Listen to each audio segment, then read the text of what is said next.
my mom wanted me to be a truck driver because that would mean I'd make $24,000 a year if I went to Truck Masters, and that would be twice what my father made.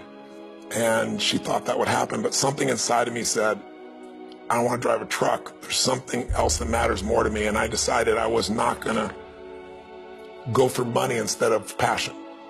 And the rewards have been pretty amazingly better than being a truck driver. It's not bad being a truck driver, it's just not what I was after.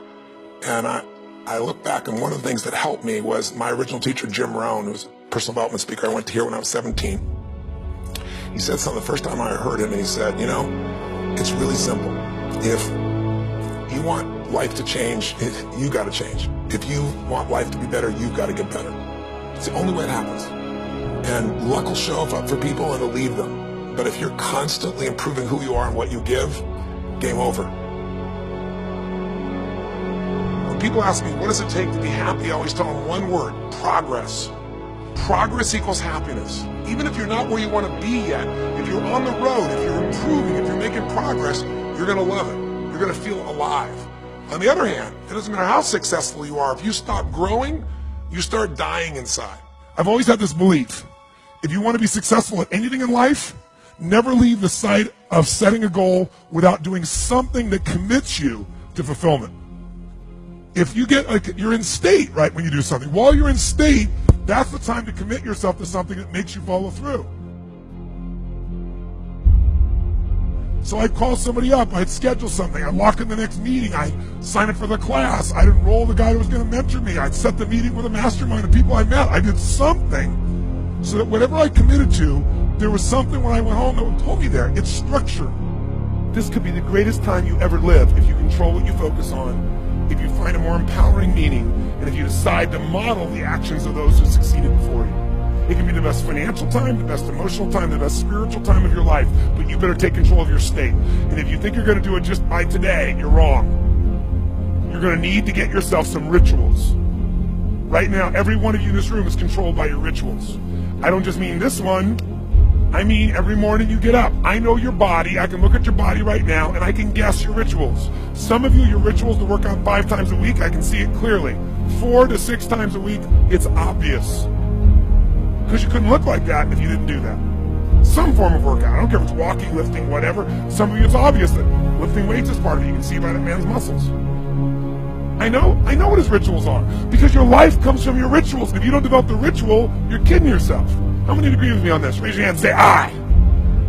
And there are rituals that put you in state, and there are rituals that take you out of state. But if you've got what you know, that focus, the target, and you got the toolbox, and you're still not getting what you want, it's because you got inner conflicts. That's the third pillar. You've got to resolve your inner conflicts. Because as I tried to explain to you, 80% of success in anything is your psychology, and 20% is the mechanics. So those inner conflicts are when you take 2 steps forward, you pull 3 steps back. Right? When you say, boy, I'm totally committed to this, but you don't follow through. This is my expertise, the why guy part. Why? Why do you keep saying you want this? You have crystal clarity, you have the tools, and you're still not getting it? There's a conflict in you. Align your life with what is most important. And then once you are in a position where you're aligned, guess what you'll do? Take action. You won't have to work at it. When everything's in alignment, there's nothing pulling you away, boom, you go for it. Progress comes when you tell yourself the truth and you're able to feel the uncertainty and take action anyway. The thing that stops us all is fear. It's no surprise. Fear of failure, fear of rejection, fear of the unknown, fear of not looking good. And that fear we could translate into the simple thing of uncertainty. Now, when you look at someone who's incredibly successful, you look at someone who's truly a leader in their life or in their field, the one thing they have in common is they exude this sense of certainty. And where's that come from? Is it inborn? Are they lucky? Are things just going their way? No, great leaders know how to step in the uncertainty and bring the certainty to the situation. Most people in life, we really feel like the level of stress in our life comes to how much of life do you feel like you control, or how much does life control you? Do you tend to control more of what's going on, or events controlling you? It's very easy to have those events start to take control unless we take control of what's between our ears, our own mind. You see, what you and I focus on massively affects how we feel, whether we're thriving or surviving.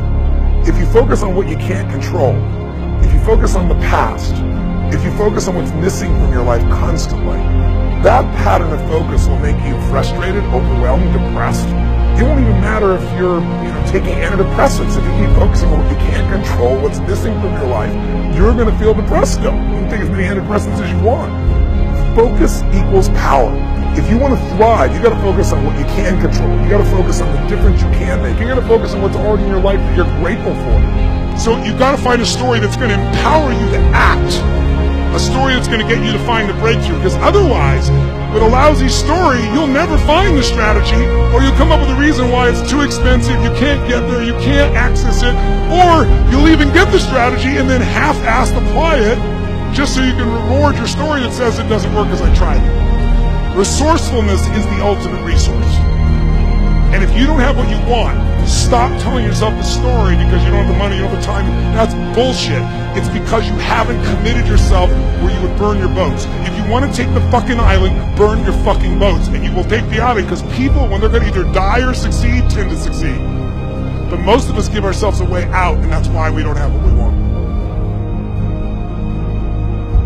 I was thinking about where this journey began for me, my desire to serve. Every day before I get on stage, I do this thing to whip myself into a peak state, and then my last words are, use me, Lord. That's my prayer. And every day my goal is to be a blessing in people's lives. Just do more, give more, share more, create more. And what you need will be there. It's like air. You don't stop to think about when you take a breath whether it'll be there or not. It's always going to be there. Yeah. You just got to do your part.